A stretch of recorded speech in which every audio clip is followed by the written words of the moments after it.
I was moved by his Krishna consciousness. And second thing, in the course of his discussion, just sitting at the organization development table, he described how, well, he's going to tell all of you. He just said it in a nutshell. I followed up. We had some conference call with a number of North American leaders that were interested in how many books have been distributed in North America since, we began distributing books. A lot of books.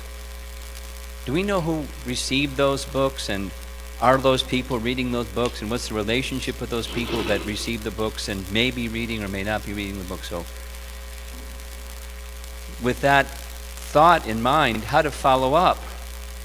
So Radha Krishna discussed with a number of us what you're about to see. This is a refinement of that.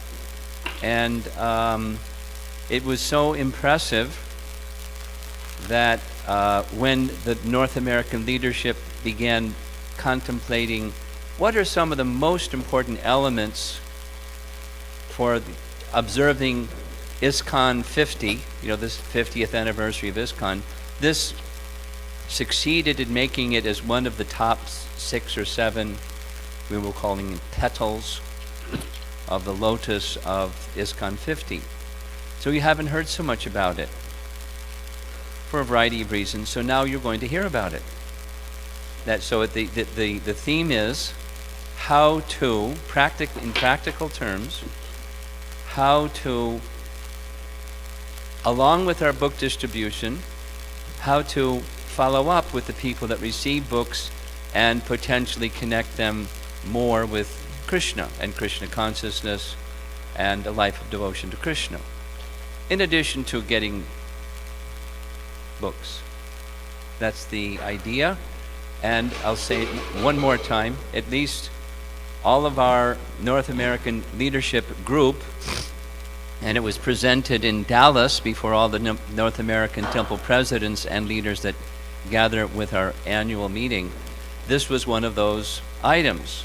So now you all who are assembled enthusiasts for increasing our Western outreach, touching both the hearts and the minds as well as the hands of people who touch books.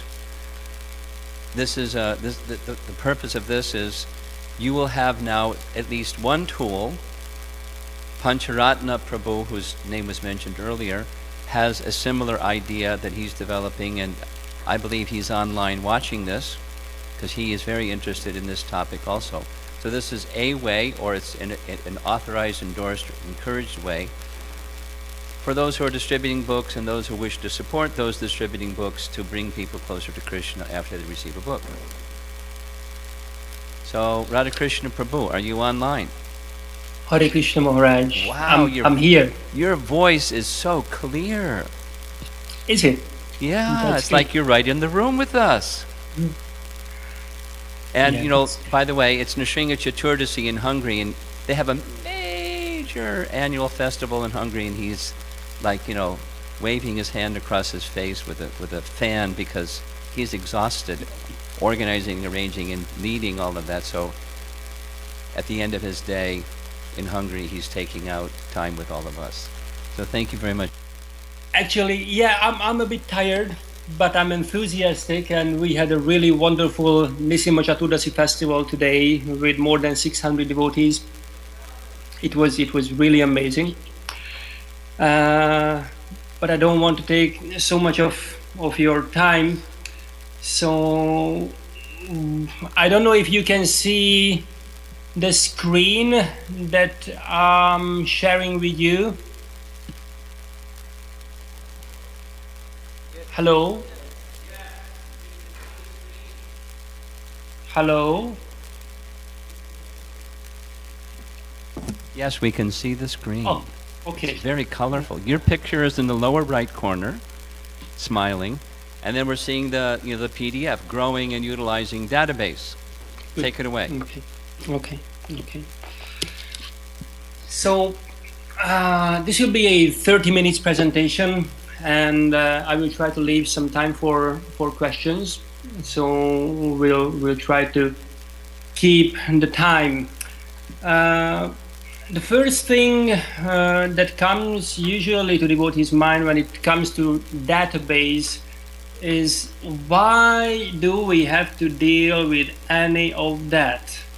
And actually, I have to tell you that the experience here in Hungary was exactly the same. We joined and then we thought that, well, database and collecting a lot of information, what will we do with that? And it's better if we just go out and we just distribute books. And actually, that was the thing that we did for quite a couple of years. And after that, we figured out that if we collect names and we start following up, then we have much more results.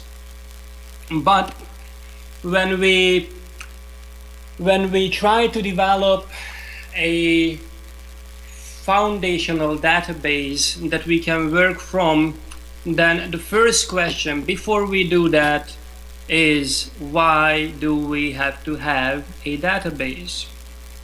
And usually devotees think that, these leaders just figured out that we should have some data about people, but what's the use? And they think that it's a larpular thing, it's a database for the sake of having a database, but there's no use. So actually we should really find the right way, and we have to have the right explanation why we would need the database. There should be some real use.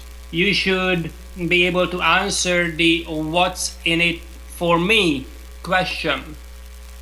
Will we be able to have or to distribute more books, or will we have more people moving in, or support ISKCON, or support our activities, or anything else, you name it. But before you have the answer why you need a database, you won't be able to develop a proper one.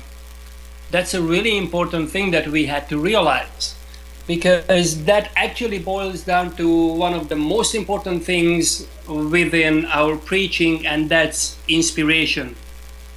If you're not inspired to do something, then you won't be able to do it on a long run.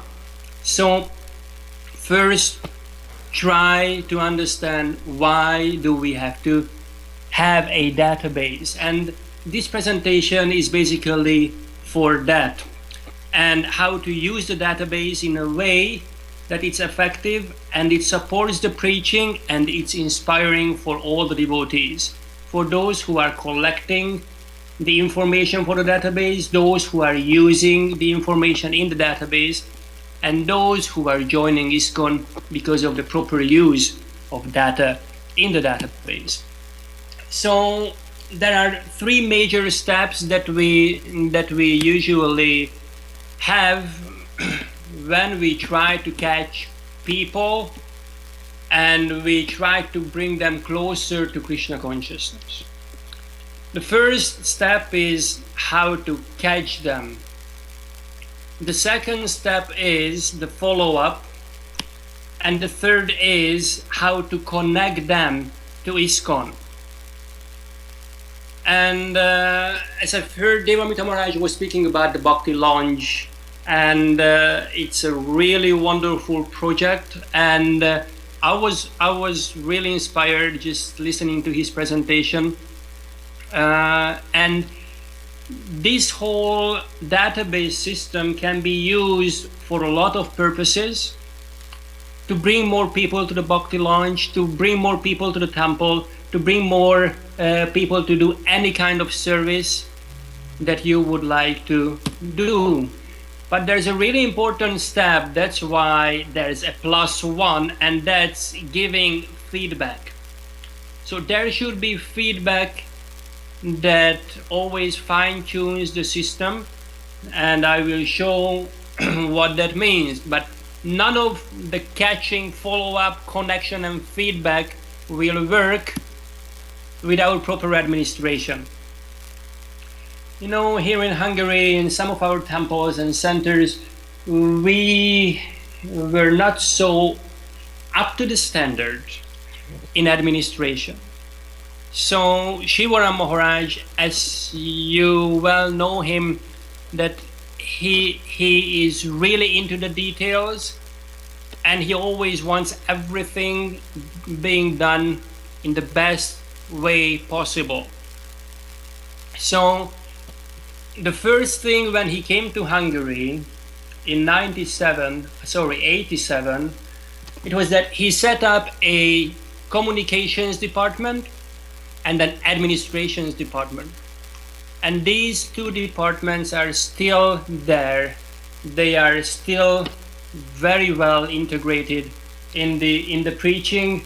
And just by having those and properly setting up those departments, it helped us fighting a lot of things with the government, with other sampradayas, and with a lot of other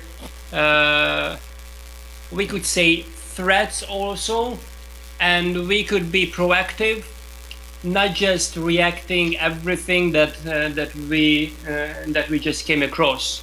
So administration is a really core part of it, and we will speak about that a bit later. So let's speak about a process.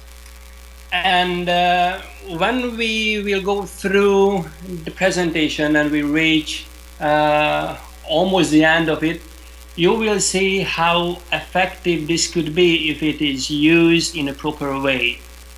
So as I said, that inspiration is always the core part of our preaching. We should always see that the process is always done in this way as it is presented here. It's very simple. All of you know it. All of you use it. But just for clarity, the best is if we discuss it over. So the first thing is that you have some kind of input. Then there is a process that processes, digests the input, and there's an output that's being made during this method. The input should be clear, usable, it should be important, easily accessible, and reliable. Otherwise, you won't be able to process it nicely, and the output would be exactly like the input have been. It's the GIGO-L, the garbage in, garbage out. So if you put proper information in, proper output will come. If you put garbage in, then garbage will come out. So you cannot blame the process, and you cannot blame the people who are doing the process if the input was not right. The process has four main elements. It should be simple, it should be meaningful, it should be output oriented, and there is a math to it that we will discuss later what math means. But it's important that none of these things that we discuss should be a lard pour lard thing. As I said in the first slide, none of the processes work that are only for the processes. I give you an example. We have a really good administration here in Krishna Valley in Hungary.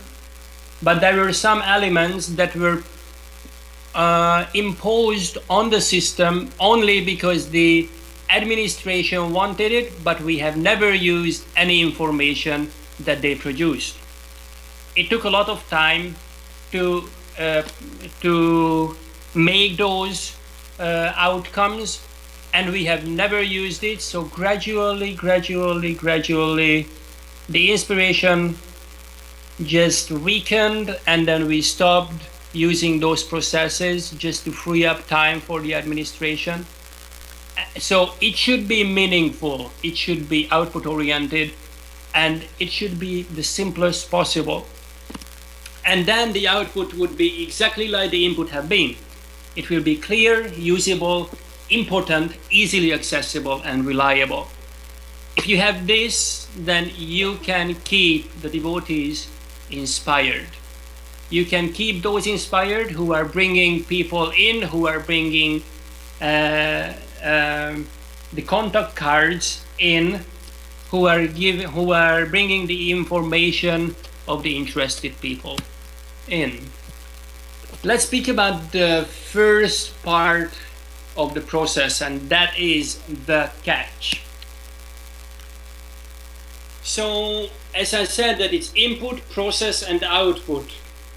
So the input should be like, there should be inspiration, there should be feedback, and there is a push that should be there.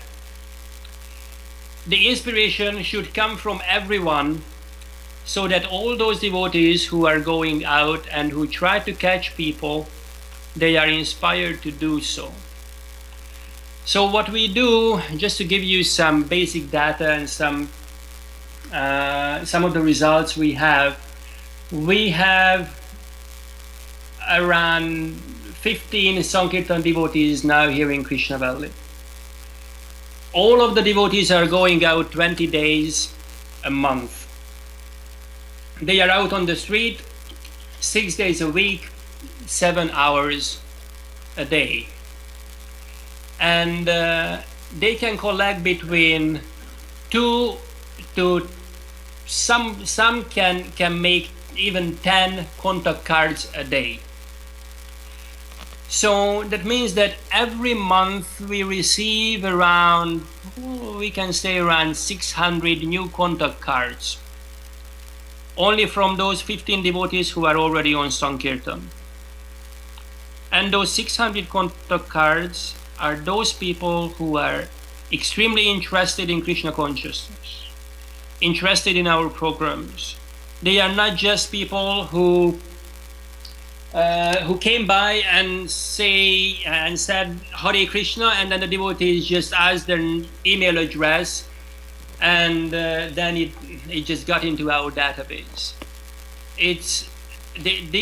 We told the Sankirtan devotees that catching those people who are interested is the most important part of having new devotees in the temple and in the congregation. So we want proper data, and as I said previously, the input should be clear, it should be inspirational, it should be meaningful. So there should be a lot of things in that data that comes in.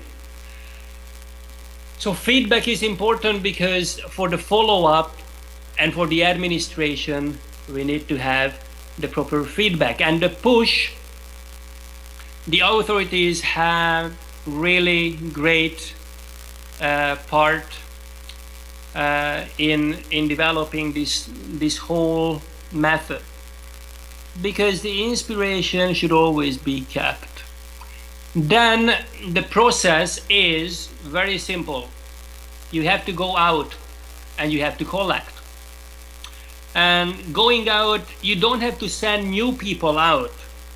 There are already devotees who are going out, either on Sankirtan, or they do Harinam, or they do Food for Life, or they do something with the people, not in the temple, but outside. So all those devotees are there.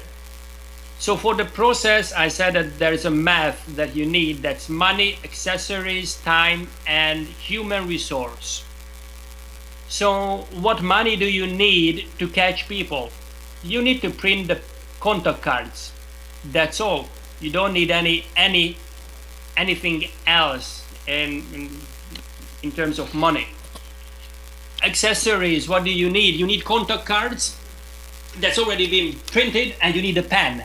Usually all Sankirtan devotees has a pen with them, so there's nothing extra that you have to buy, or nothing extra that the devotees cannot use. Time. No extra time is needed. It's connected to the activities. And of course, the Sankirtan devotees' first reason is that it drives away my attention from Sankirtan. That's right. If someone is trying to collect a lot of contact cards, then it slows it down and it messes up the focus of the Sankirtan devotees. But if they collect only the information of those people who are really interested in Krishna consciousness.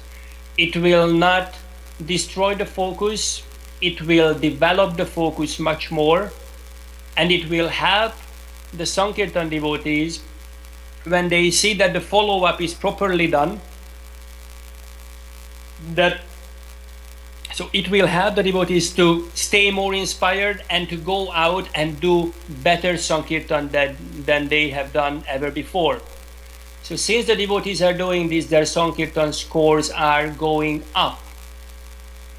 Before we had the proper follow-up, the Sankirtan devotees tried to avoid everything in terms of using the contact cards. Some of them even just wrote some names that they just figured out, and they just wrote some email addresses that were not even existing, just so that they did their quota in collecting the contact cards.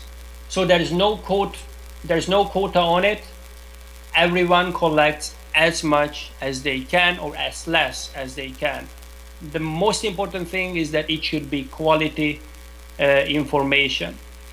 And what human resource, what do we need for that? We need any devotees who are doing any programs, as I said, who are going out and who collect. That's all what we need. We don't need anything else. And the output would be contact cards that are going to the administration, and there's information to follow up if necessary. I show you what are the main parameters of a contact card is. It should be handy, it should be focused, it should be relevant to the KISS, the Keep It Simple Sadhu principle. It should serve the goal, it should have minimal options, and then here are two really important things. There should be a signature and a disclaimer on it. And this helps the collector to stay focused. Signature is important because we want a properly developed database that cannot be or that cannot violate any rules and regulations of the land. So no governmental problems, no low cases, nothing like this. So we should have everyone who gave their name and all their data sign the paper, and there's a disclaimer, and I show you how this whole thing looks like. This is a contact card. There's a date on it, there is the name of the person who we met, phone number if they would like to give, email address, and an address. Areas of interest, these are the 4 things that we have. We don't have anything else. We don't want to put anything else on this. They are interested in books, practicing Krishna consciousness at home, spend a weekend in Krishna Valley, or participate in the self-development camp. These are the 4 things that they can choose from. They can write their comments on it. They can check, they sign me up for the newsletter, and then they sign it. And the disclaimer is there. Sorry, it's my not native English translation, but I'm sure that you will understand the meaning of it. So it says that with my signature above, I declare that I empower ISKCON to store my data in its database and use it for the purposes marked on this contact card. I understand that my data will not be given to any third parties for any purpose, and it will be handled securely. So that's the contact card that the Sankirtan devotees or the Harinam devotees or the Footfall Light devotees or anyone else who's going out, they use. And they collect 600 of these. 15 devotees going out. Every month they can collect around 600 of these contact cards that are quality contact cards with quality information. There are 2 crucial points when it comes to follow-up. That the database should be safe, it should be easy to use, it should be flexible and accessible from everywhere. So when the devotees who are going out to do the follow-up after the information came in, maybe they are somewhere there in the country, maybe they are on Sankirtan, they have been on Sankirtan, they collected the data, and the same people, the same devotees are going out and they do the follow-up. They have to access the database on a simple smartphone wherever they are. They have to access it. It should be a safely developed database, and it should be so easy to use that just a few clicks you have to have all the information of all people who you are visiting that particular day. The other thing is that the follow-up devotees should give feedback to those who are catching the people, because if they don't get the feedback that, look, you brought in this person and I'm following up, and he started chanting, or he started a yoga class, or he started something with us, then the catcher's inspiration can go down.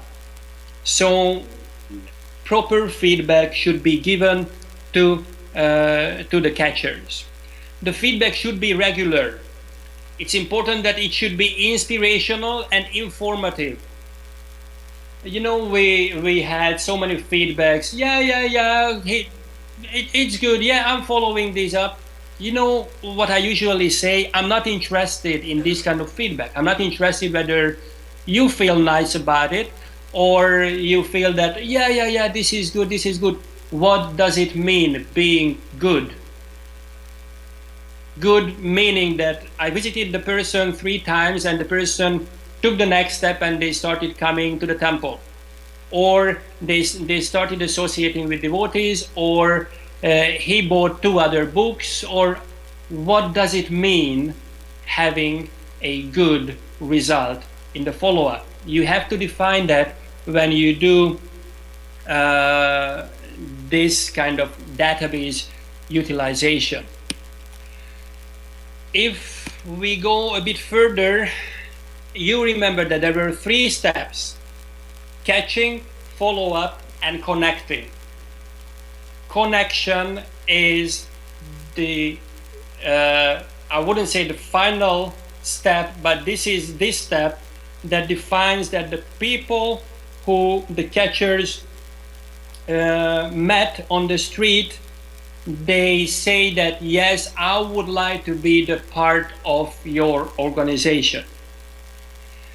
And here there are 2 main principles. The first is service is the connection, and the second is you have to engage them in service from day one. We have seen so many people who are coming to the temples or coming to the programs, and they are coming to the programs, and still they are coming to the programs, and they come to the programs, but they don't do anything else, just come to the programs. So what we started doing is that we started different programs than the Sunday program, because the older devotees who were in the congregation and who were coming to the programs for quite some time and they did not do anything else, they spoiled the newcomers. So we started a Thursday evening program, and all the newcomers were coming to that program, and we consciously separated them from all those who are coming regularly to the programs but do not do anything else. And we started training these people who started coming that you have to do service from day one. And there's a really great difference between this group of people and the old group of people. And when we started mixing them, then the old group of people started developing the habit of starting some service. So this is really important, that service is the connection, and you have to engage them from day one they enter any of the programs. Administration, as I said, that this is a core part of it. I would like to focus on only one thing within this whole slide, and that is under the process in the middle, and that it's a tool, not the goal. It's a really important part of the administration. I give you an example. Here in Krishna Valley, what we have is that each and every devotee who is a missionary or a volunteer who lives in Krishna Valley and who's a grihastha receives a small amount of money, a pocket money, every month. And at the end of the month, they have to bring all the invoices and a proper accounting on the money that they received, what did they spend it on. And the directors should sign it so that the devotees can go to the treasury and have their next month pocket money. And usually what we do now is that the directors, I'm just thinking about myself, so I just sign it just real quickly. I don't even look at what's on the paper. And once a devotee asked me, why is that? Why I never look at the data that he submits? And I told him that because we don't do anything with that data, and this administration that we do has no meaning. So this should be changed. But I told him that the principle was why we asked the devotees to submit the proper accounting for the pocket money is, and there were two reasons. The first is that we wanted to know what the devotees are spending the money on, because we wanted to develop a training for the devotees so that they understand how a self-sufficient community works and how we should use those things that are sustainable, and we should diminish those that are not sustainable. That was one reason why we wanted to have this. The other reason was that we wanted to see what you spend the money on, because we wanted to change our agriculture so that we can produce what you need so we don't have to buy. But since we did not do any of these, that was a goal of the administration, just to have the data, but we have never used it. So it's important that you must not have anything like that in your administration. All the data should be usable, and all the data should be explainable to the devotees why you would need that. I won't get into the details of this administration slide anymore. If you're interested, then we can do it in another time. There are requirements of this whole system. First of all, it should be quick, it should be flexible, easy to use, safe, open to change, open to feedback. But to somehow reach these requirements, we need proper leadership to this. And the leadership should define the clear goals, should give the inspiration, should have the follow-up, and there's a really important part of it, and there's no delay in the response. This is such an important element of developing the congregation and having more devotees in the temple as full-time devotees, that there should be no delay in replying to any of the questions that will be raised, either the catchers, the follow-up devotees, or those who are having the newcomers connecting to the temple or the temple programs. So the system requirements should be clear, and it should be there. And the last 3 minutes, I would like to speak some things about what holds the whole thing back. Before we get into this, I would just like to give you some data. So in Hungary, we do this for a couple of years, and we always develop the system. Last year we had around 18, maybe 20 devotees who moved in the temples. These are completely new people who we just met on the street or during festivals or Woodstock or any kind of thing like that. 20 devotees, and out of those 20 there are 16 who are out on Sankirtan right now. Our congregation grew by I would say like 100 devotees, and by congregation I mean that they are active congregational members, and they would like to do a lot of things for ISKCON. So if we do this follow-up properly, then we can have extremely great results. And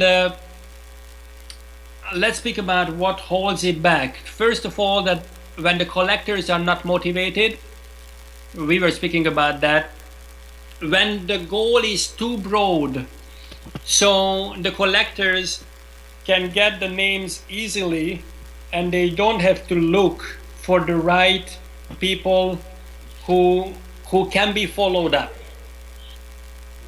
Then if the administration is slow, what do I mean by slow administration?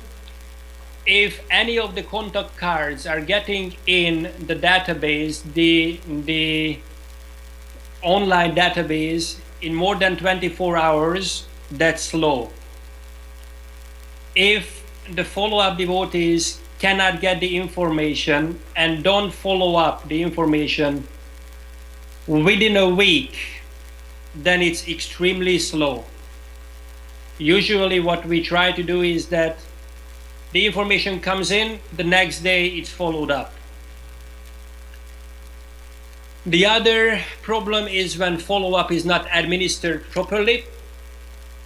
We don't have clear steps what to do with the people who are coming in. We don't have a program for them. We don't have a Bhakta course. We don't have a Bhakti lounge. We don't have a place. We don't have service. They come in the temple and then we cannot do anything with them. So no clear steps and no programs to connect to. Slow follow-up. We were speaking about that earlier. Fear of burning out the newcomer. If someone is coming in, they are inspired. If they are inspired, we should analyze their inspiration and we should engage them according to their inspiration. We should be cautious not to burn them out, but we shouldn't be so cautious that we never start engaging them because we think that they will freak out. Then not the right people are doing it. Either the catching or the follow-up or the connecting.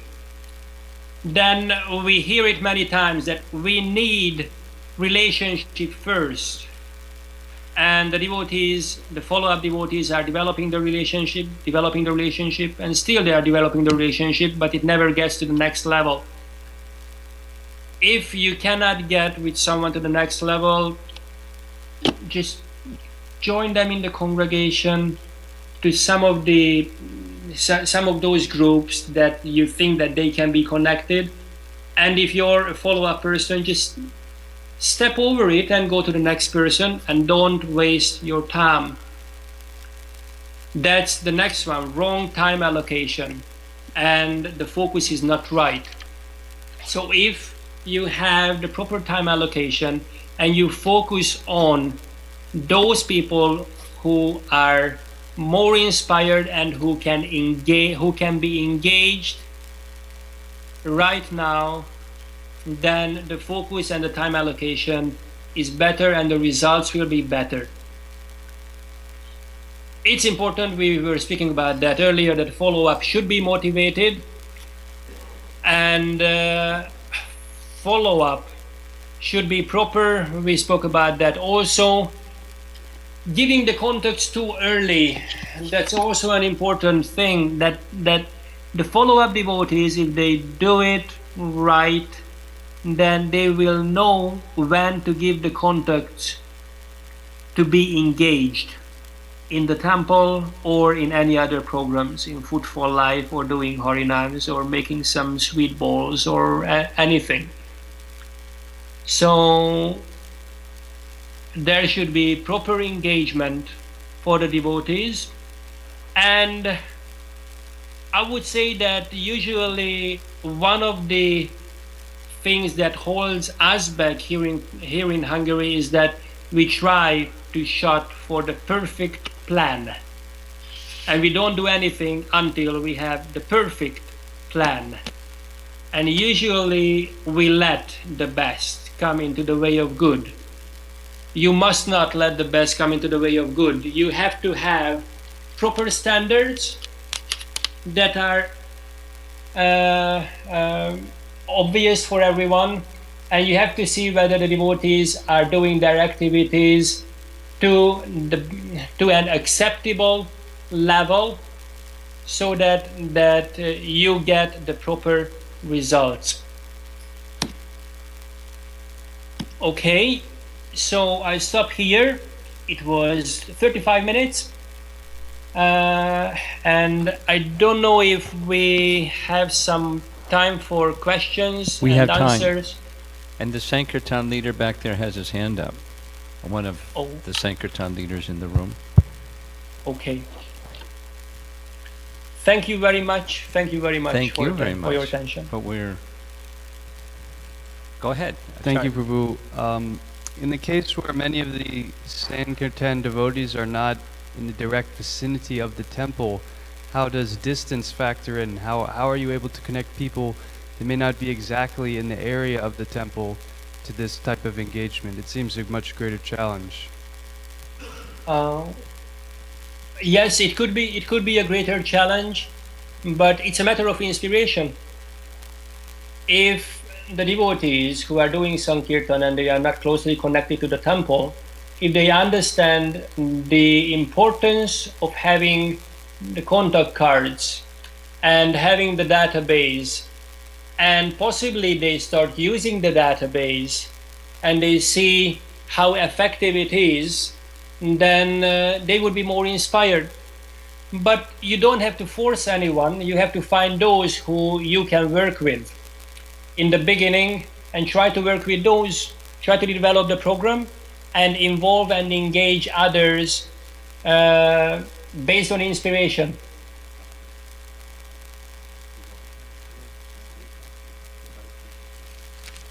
Hare Krishna, Prabhu. Yes, Hare Krishna.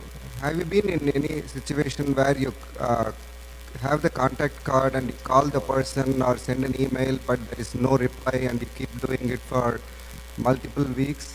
What do you do in that situation? Well, usually we keep all the contact cards because it's in our database, and the signature is there of that person on the paper, on the contact card, and we keep the contact cards and we keep the data.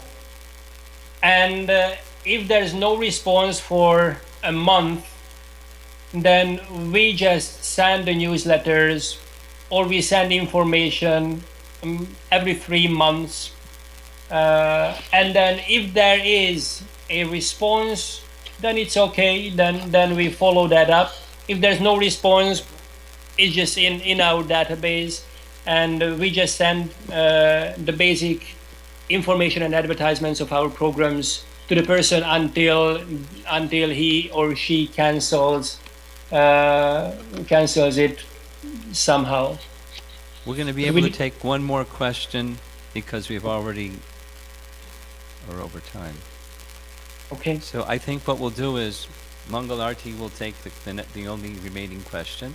And those of you that have additional questions, we'll supply you, because it's going to be all of this and everything that's Mangal Arti's presentation and Gopal Bhatta's presentation.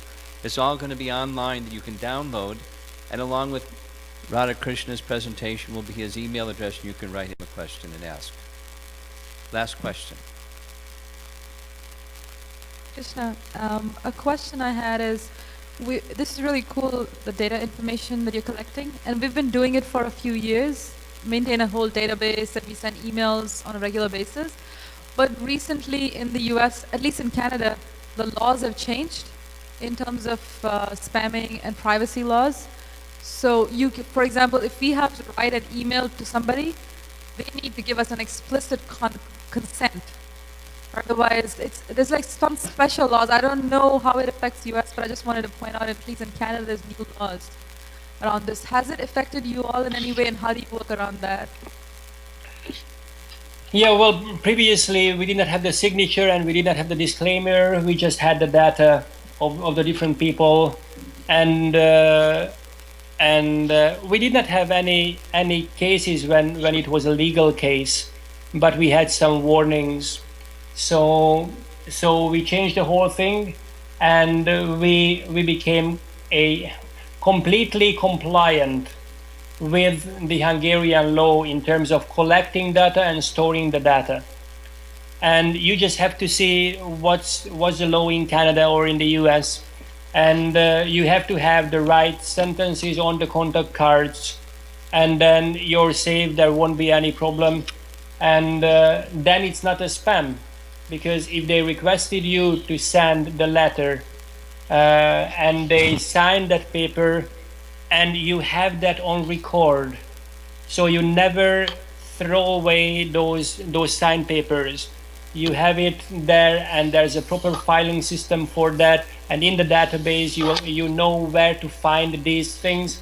Then there should be any problem with it, but you have to take counsel of a lawyer, or if there's a professional there in your community, then you can always refer to that person in terms of the privacy laws of your country. Thank you very much. One request is, could you send us tomorrow, could you send us a text that says the procedure for follow-up is like this?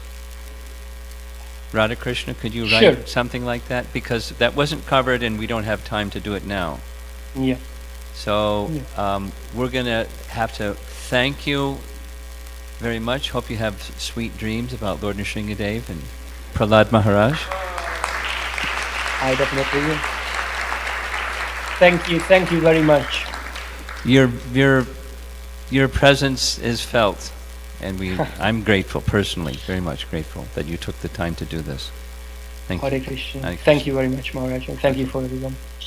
Thank you.